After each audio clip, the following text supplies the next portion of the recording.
colleagues. Let me say that, sir. To the extent that the motion identifies some of the problems, I am with it. But I think we need to be cautious, sir.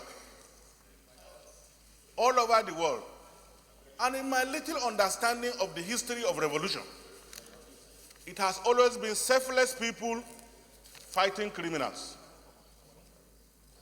How the definition of revolution in Nigeria becomes the other way around is what I cannot understand.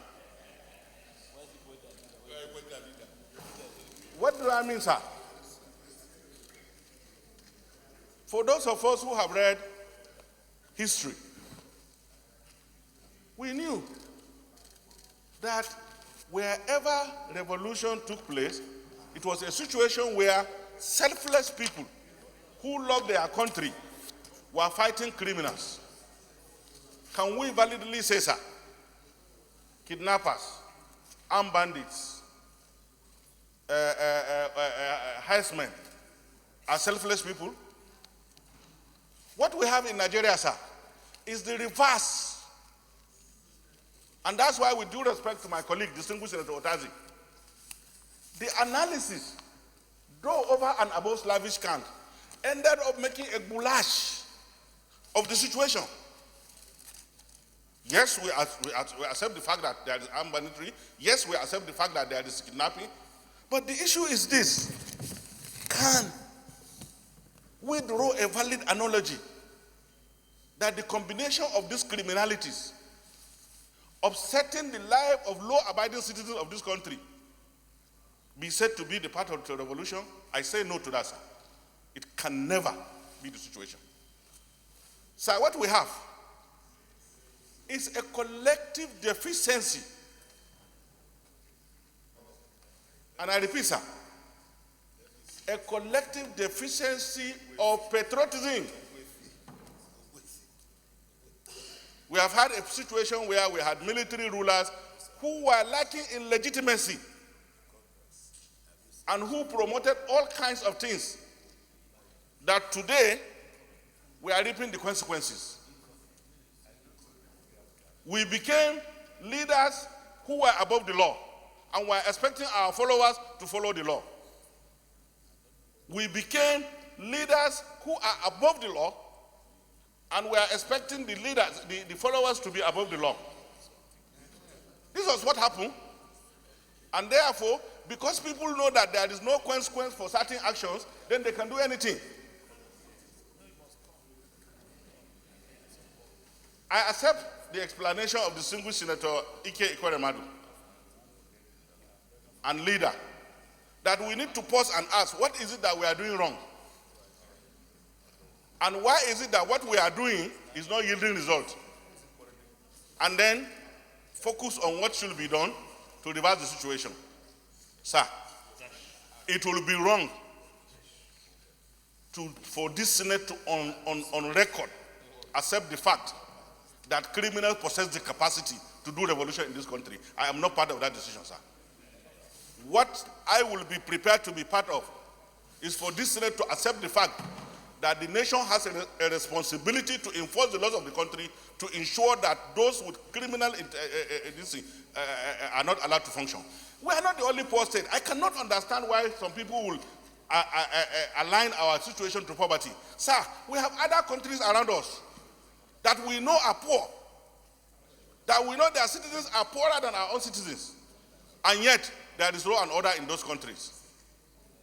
So with the greatest respect, sir, to the extent that this motion identifies certain problems of the country and calls for solution to those problems, I am with it. But I will never, ever, sir, accept a situation where we reverse the entire definition of revolution as far as the dictionary meaning is concerned, where our own definition will be a situation where we'll accept that rather than selfless people fighting criminals to bring a change in the situation, we have accepted a fact that criminals can now find law-abiding citizens of this country. Thank you very much, sir. Senator Sabo Mohammed. Country, and we can't live in denial. However, like I said in the previous motions that we don't need to reduce our motions or our discussion here to TB contest, or every time bringing same motion when we know the fundamental things that we need to do. I've always insisted that we know, all of us recognize that we have a problem. And this problem does not start from yesterday. It has been there, only that it has been changing its shape and color and looks. Now what we are facing is more of militancy and kidnappings and armed banditry. But let's be real here. We cannot address these issues by mere coming to mention them on the floor of the House.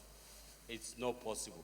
What we need to do is to articulate a position, and just like the leader has said, invite everybody to propose a solution to this problem. One of which is lack of manpower. The entire personnel, security personnel we have in this country is just about 1 million. And I'm glad that in the recommendations of the mover of the motion, Senator Utazi, he said we should try and employ about 100,000. I think that is grossly inadequate. Maybe we should have a number that will be taken on annual basis or on monthly basis till we get to where we want to get. Secondly, Mr. President, leadership, whenever we lose anybody, be it through kidnapping, armed robbery, the Nigerian mass, the people we represent, are not talking of a particular person or a particular branch of government. They see the whole government as culpable. So we should, in this spirit, try as much as possible to come together and move towards solving this problem. This is my contribution. I'm Senator Chukwuka Utazi. I represent the good people of Enugu North Central District of Enugu State. Mr. President, I thank you and thank members for the response given to this motion, which has been bothering me for a long time, and I decided to bring it up now. Order 53-7. It reads, Mr. President, it shall be out of order to use offensive and insulting language. Well, Senator Keita spoke here. He said that the mover of this motion was looking for television time, and I was competing for attention. He said it, Keita is afraid that he's not here now. He said that I was looking for airtime and attention. Mr. President, everybody who knows me in this Senate for these past 4 years will not say that I'm an attention seeker. I'm concerned as a Nigerian. I'm concerned that there was an outsider who decided to become an insider. And for 12 years, I ran to become a member of this Senate. 2007, 2011, 2015, 12 years. I wasn't an attention seeker. I came here because I want to contribute to this country. I know that certain things are not moving. Mr. President, the other one, my friend also spoke here, but Bacha has responded to Na'allah, Senator Na'allah, in putting improper motive into what I was doing, contradicting himself in the process. But I want to say, I'm not here to teach Nigerians how to go a revolution, but I'm to appoint the danger that is looming. But what I want to say, I want my motion addressed to the 3 levels of government. I'm not pointing to one person. Say, but all of us, all the levels of government, and all of us are involved, that I should be concerned. The other issue I also want to say. Came on point of order. Let me rule on the point of order. No. I represent Kebbi North. I'm coming under Order 53-7.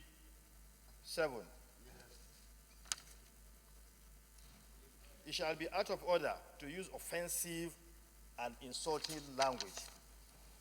Mr. President, the title of this motion is bridging the gap between the have and have-not in Nigeria to nip in the bud the seed of a looming violent revolution.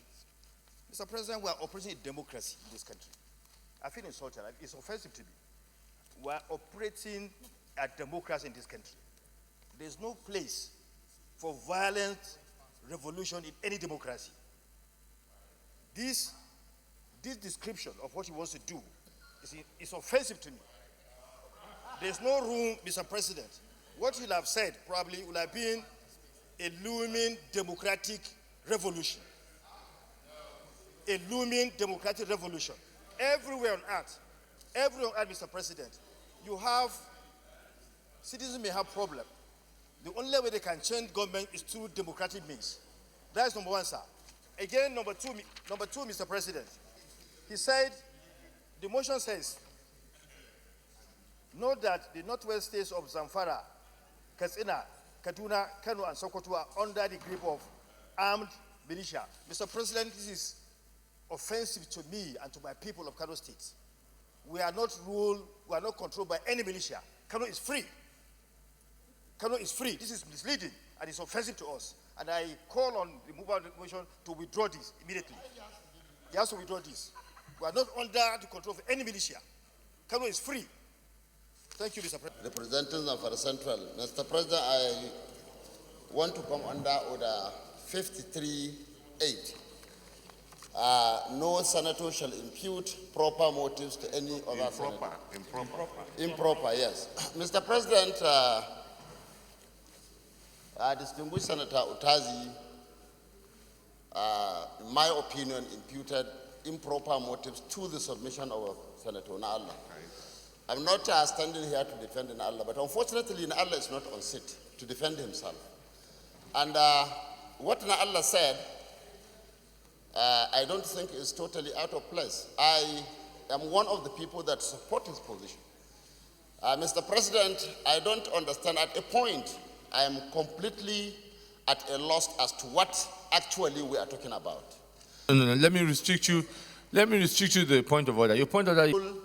Leadership at local government and state levels. I think it will form part of the solution he's talking about. Is that a point of order? Yes, and what Abaribe said about everything about leadership. Mr. President, I want to say with all sense of responsibility that as a Senate, we need to look at these things more critically.